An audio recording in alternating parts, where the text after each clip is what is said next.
কৃপণ রবীন্দ্রনাথ ঠাকুর।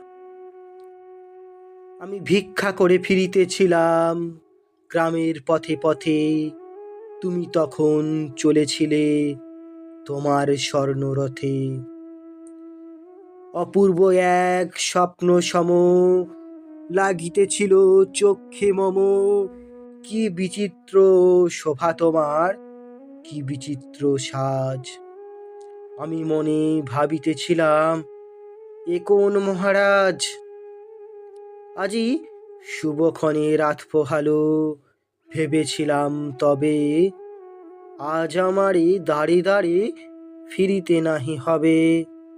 বাহির হতে নাহি হতে কাহারে দেখা পেলেম পথে, চলিতে রথ ধনধান্য ছড়াবে দুই ধারে। মুঠা মুঠা কুড়িয়ে নেব নেব ভারে ভারে।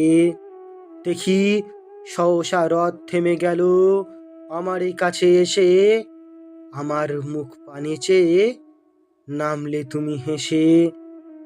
দেখে মুখের প্রসন্নতা জুড়িয়ে গেল সকল ব্যথা, হেনকালে কিসের লাগি তুমি অকস্মাৎ আমায় কিছু দাও গো বলে বাড়িয়ে দিলে হাত।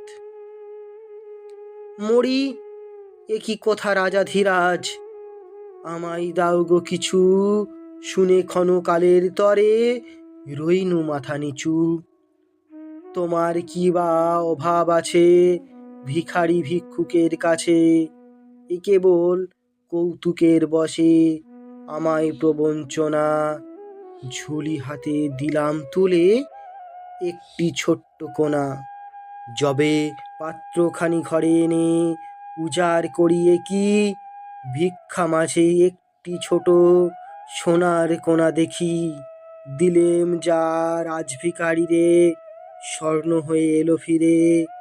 তখন কাঁদি চোখের জলে দুটি নয়ন ভরে, তোমায় কেন দিইনি আমার সকল শূন্য করে। তোমায় কেন দিইনি আমার সকল শূন্য করে।